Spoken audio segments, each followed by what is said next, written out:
Hey y'all, what's up? Welcome back to my channel.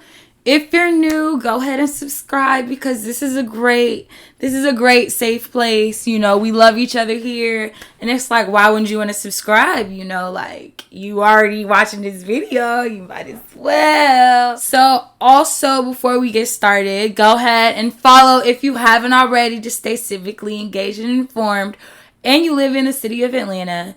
Go ahead and follow Research by Design right now. Go ahead and do that. Go follow them on Instagram. And also follow me on Instagram at Killa_Sid. And if you're watching this on Instagram, hey, you don't have to do none of that. But yeah, you should, if you're watching this on Instagram, subscribe to my YouTube channel at Sydney Love. Today's video is going to be like a story time, but an actual real, well, all of my story times are real stories, so that doesn't make sense, but like a current event story time.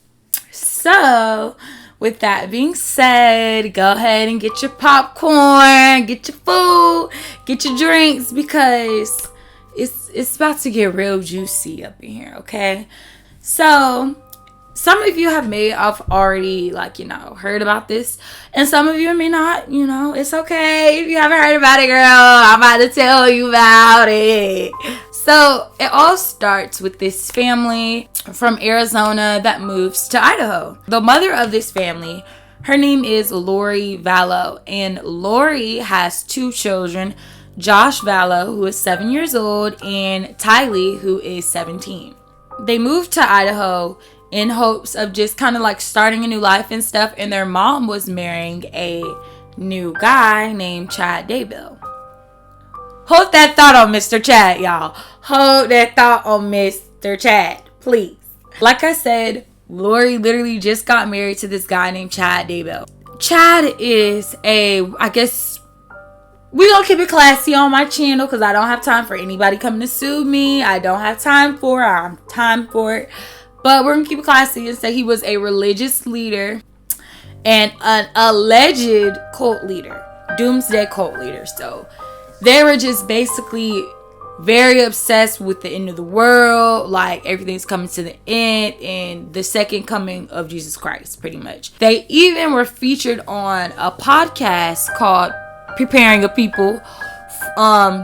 Basically on there giving notes and their views and ideals on the end of the world and what people need to be doing. And a lot of friends and family just started saying that Lori was not the same once she met Chad. Like, she just was a whole entire different person. The things she would say would be bizzare.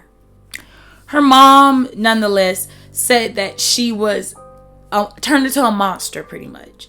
Daybell recently lost his wife. And Lori recently lost her husband. And so Lori lost her husband due to the fact that her brother and her husband got into a physical altercation and her brother shot and killed her husband. And there's like footage online of her coming back from that incident on like police body camera of like her finding out her husband was shot and killed. It's just a lot of weird stuff going on with that. That case was never fully closed. You see what I'm saying? And on top of that, add insult to injury to that, her brother dies later on. It's just very, very weird. Like, it's very weird. And then for Chad's ex-wife to also die from under suspicious circumstances as well, it just brings red flags. When I was reading about how his first wife was buried, it's like she passed away, and the family was, you could tell some of the family wanted an autopsy and toxicology report, you know, like a medical analysis done on the body to see what was the actual cause of death. But you could tell like Chad and it was like, nah, we gonna bury her. We just need to bury her. And that was their main concern. They didn't care about nothing else. Like, they just rushed and buried her. But now, with all this, what I'm about to tell you coming out, it make them go back and bring her, exhume her body back up just to run reports to see what was her actual cause of death, because it was now deemed suspicious. Also, that was already her fourth husband, too, that was killed. So Chad is number 5, baby. There's already 3 people killed, dead and gone for fooling with, that are connected and fooling with these people. You see what I'm saying? So last September, Lori's children were reported missing by concerned family and friends. So a lot of people were saying they hadn't seen or heard from the children in months. Like I said, that was right around the same time they packed up and moved to Idaho. It's like, why would the kids be going missing if y'all just moved? Like, where are the kids? Like, it was very alarming. They're reported by their grandparents, Kay and Larry Woodstock. They were concerned. They was like, you know what? It's time to bring the feds in because, baby, we haven't seen or heard from our grandkids in months.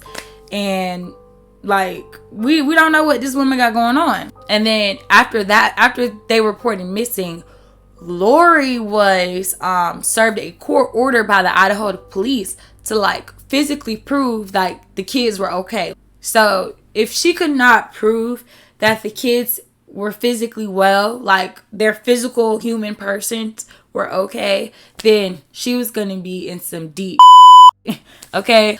To add some honey to that tea, y'all, the courts recently just released some documents that reveal more about Lori's mental state to kind of back up what I was saying earlier about her mother saying she was a monster ever since she met this new guy, Chad. Melanie is Lori's ex-best friend, and she was just revealing to the police that Lori had told her that JJ and Tylee had become zombies. And according to Gibb, Chad and Lori's mission was to rid the world of zombies, calling themselves the leaders of the 144,000, a part of the Church of the Firstborn. Another statement that was released that have been obtained by courts said that Mother believes that she is receiving spiritual revelations and visions to help her gather and prepare those chosen to live in the New Jerusalem after the Great War as prophesied in the book of Revelations. It's just like, okay, what? Hold up. He's like, okay, hold up. You talking about zombies, your kid zombies, like, hold up. Just so you can understand, Josh, I don't think he was her biological son, but he was adopted. But he had autism, but he was a sweet, outgoing child. Everyone around him was saying he had such a bright personality. He was just a sweet kid. And Tylee was literally the same way. She's a sweet girl. You hear about her and her friends, how they like to hang out and at like bonfires and stuff and just hang. She's going about painting this picture of these kids who are clearly not seen like as zombies to others.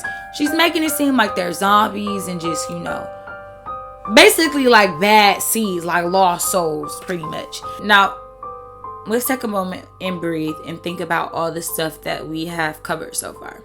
So far, we know Lori moved to Idaho, and while she was living in Idaho, her kids were reported missing last September by concerned friends and family. We also know that once she moved, she was having a new relationship in marriage with this guy named Chad Daybell. And everyone says that's related to Lori, that since she has been with Chad, he has not been had a positive effect on her life. They say that she's completely turned as a person. She's not the same. She's like a monster. And we know she's saying all this crazy stuff about doomsday and that her children are zombies to her old best friend. On June 10th, you guys, the remains of the two children, Josh and Tylee, were found in Chad Daybell's property. Now, that's crazy. He's across the street at somebody else's house watching the police come look on his property. When they pull up the remains, he trying to leave. He's trying to flee the scene. They're like, baby, clink. No. Chad was charged with destroying and concealing 2 sets of human remains. Lori was charged with child abandonment, obstructing the investigation, solicitation to commit crime, and contempt of court. And both of their bills at one point were $1 million. And these charges go across 3 jurisdictions. So 3 law enforcement agencies these crimes go across. They were extradited back to Idaho. And you said extradited, Sid. What are you talking about? How are they extradited? Aren't they in Idaho? Like, what are you saying? I told you they had just gotten married.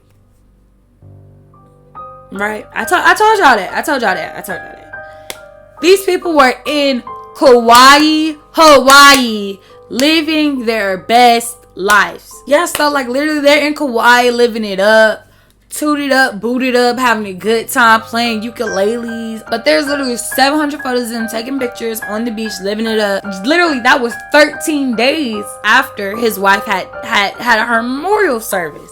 So they literally buried the wife, his wife, bless her heart, and literally 13 days later, gonna sit up and be on the beach with a whole new lady kicking it.